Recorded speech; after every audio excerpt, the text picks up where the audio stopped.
Hi guys, my name's Karma King. This is my daughter Kendra Seals. That was really hard because normally I say she's Kendra King. I have to remember that she's married. We are making 3 sisters today. This is a recipe that my mother learned from her mother, who learned it from the Cherokee in the Maryville area. 3 sisters is a meal consisting of some white beans, some butternut squash, and corn. Now I'm going to put an onion in it because I like the flavoring with the onion in it. But this is special to the Cherokee and to actually many Native American tribes because it was used as the women were doing the planting of the seeds. They planted the corn, and then the corn would grow tall, and as the corn grew, they planted the beans so that the beans would grow around the corn stalk.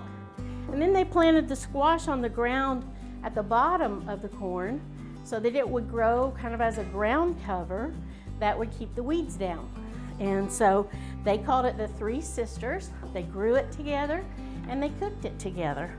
We've had our beans on cooking for a while. It takes hours for beans to get cooked. We start with dried beans, and they're about ready to go. We're trying to get the butternut squash.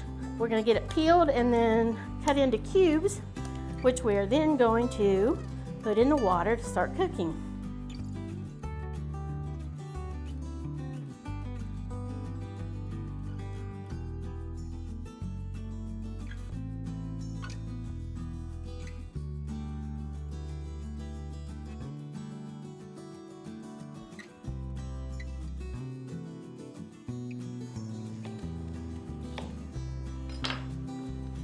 I'm just going to add my butternut squash as I get it cut up.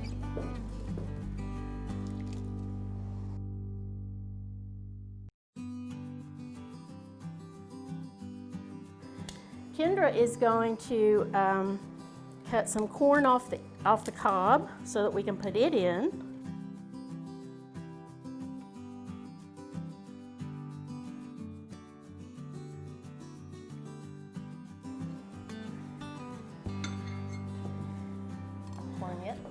Yeah.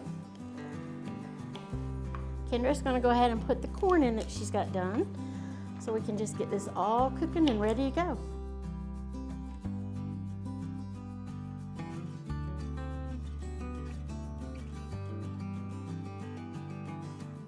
Now I'm going to put an onion in it because I like the flavoring with the onion in it.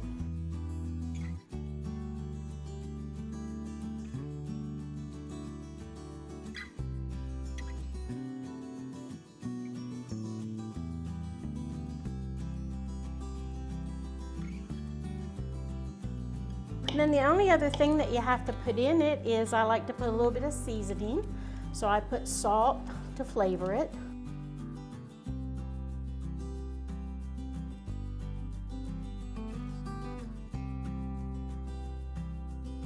After you put in your butternut squash, your onions, and your corn, it's really a short period of time. You just kind of boil it a little bit to meld the flavors together, and then you're ready to eat.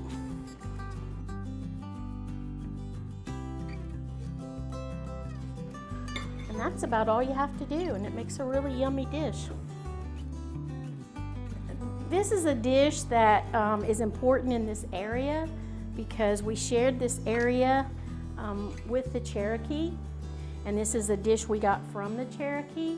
And so when we cook this, we're remembering our relationship, what we learned from them, what they learned from us.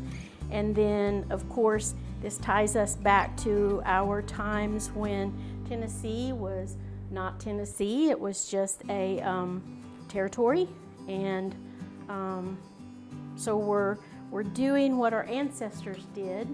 We're experiencing it, making it over the fire, try in honor of how they did it, and to see what kind of work it was to prepare a meal that way.